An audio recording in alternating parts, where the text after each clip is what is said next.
Un día de Flor. El día de Flor empieza a las 4 de la mañana. Al noroccidente, en un apartamentico subsidiado por el gobierno, ella lava la ropa, hace el desayuno y prepara la comida de la noche. Flor nació en Chocó en una familia de 10 hijos hace 49 años. A los 9 años la mandaron para Medellín, donde su hermana mayor. Flor se quedaba sola mientras su hermana trabajaba como empleada doméstica.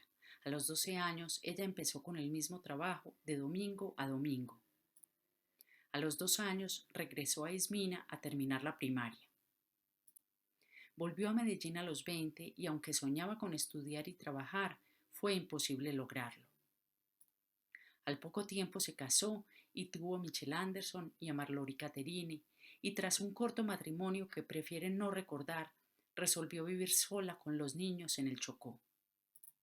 Allí sufrió un desplazamiento forzoso provocado por grupos violentos y regresó a Medellín con los niños. En el 2006 sucedió el episodio más dramático de su vida. Mataron a su hijo de 17 años.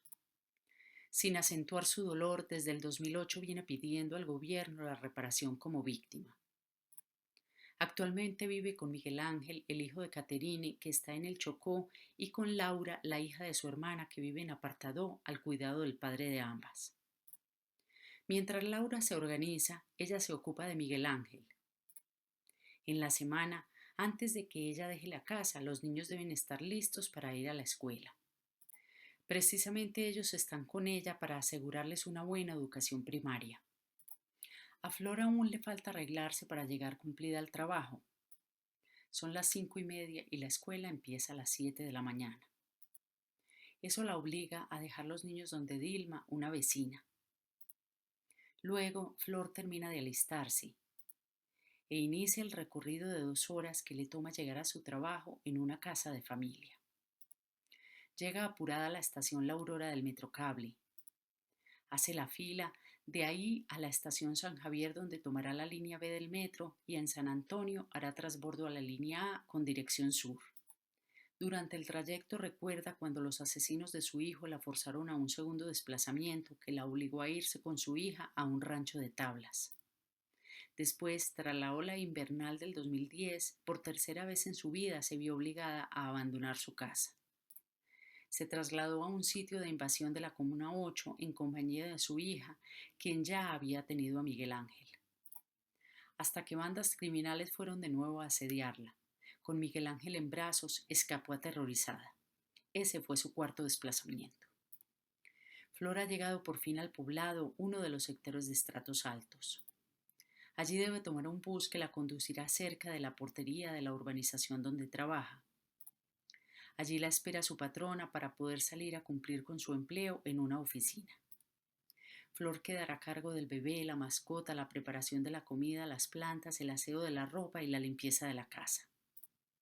Antes de iniciar su jornada, Flor deberá dejar atrás sus preocupaciones, como la enfermedad de su padre.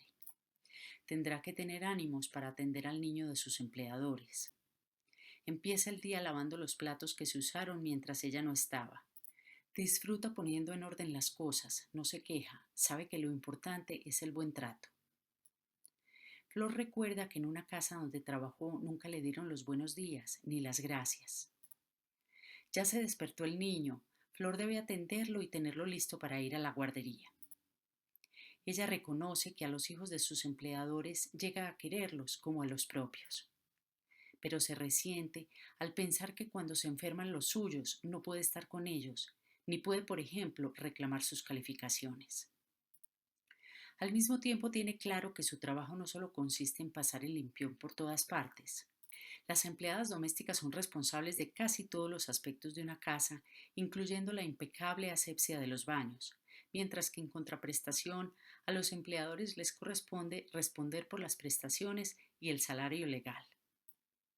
Y dice Flor que es frecuente que no les pagan en las fechas pactadas o que les reduzcan el salario con argumentos como que en determinado mes ellos casi no tuvieron trabajo o que es que ellas se desocupan muy rápido.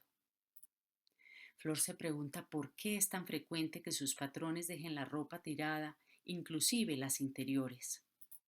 Lo mismo ocurre con los objetos. A ella le toca poner en su sitio cada cosa y si algo se pierde, ella sería la primera responsable.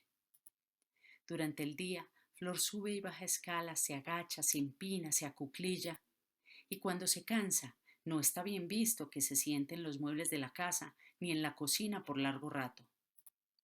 Flor también atiende domicilios y vigila las pertenencias de los patrones cuando llegan trabajadores a hacer reparaciones dentro de la casa.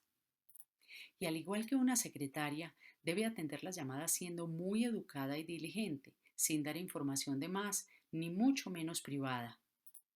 En cuanto a la preparación de los alimentos, además de poner la mesa, lavar, secar y guardar la vajilla y las ollas, suele ocurrir que las patronas se enojan cuando sobra comida, pero también cuando falta. Las comidas deben ser al gusto de cada uno de los de la casa y en ocasiones a una hora diferente, lo que significa que tiene varios empleadores.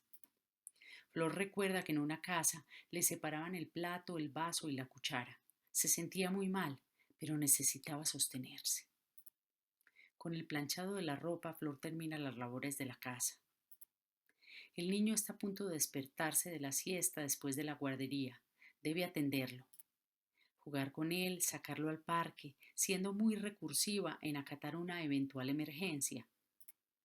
Flor en principio sale a las 6 de la tarde, pero suele suceder que sus empleadores se retrasan y ella debe esperarlos sin recibir pago de horas extras, como sí reciben el resto de trabajadores colombianos.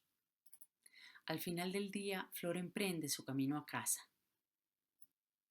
Ahora prefiere regresarse en un bus que la deja más cerca. Debe coger uno que la lleve al centro de la ciudad, luego otro que la deje a unas cuantas cuadras, así no se expone a tantos riesgos. Ahora, aunque cansada, se dispone a estar con sus niños y a los demás oficios de su hogar. Llega donde Edilma por los niños que están allí desde que terminaron su jornada. La han pasado haciendo tareas y Flor les ayudará a terminarlas. Hablarán de cómo les fue en el día y de qué necesitan para llevar a la escuela. Por fin están en casa. Es hora de terminar las tareas, comer y prepararse para ir a la cama. Flor sirve la comida mientras los niños dejan listos los morrales. En compañía de los niños, Flor constata que aunque aún no le pasa la pena de su hijo, lejos de sentir odio, la ha motivado para luchar por una convivencia pacífica.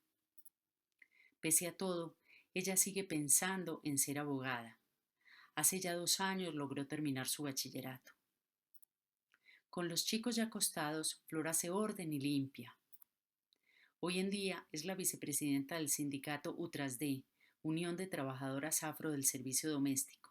Quiere que las empleadas de ahora no les pase lo mismo que ella ha pasado. Nunca le pagaron el salario mínimo, ni una EPS, ni los días que faltaba por enfermedad, y ella considera que este es un empleo que se puede llevar con orgullo, que se aprende, que se lleva en la mente y en el corazón, pero no se le da el valor que realmente tiene. A las 11 de la noche, Flor sueña con sus sueños. Mañana será lo mismo, a menos que cada uno de nosotros y las organizaciones a las que pertenecemos pongamos de nuestra parte.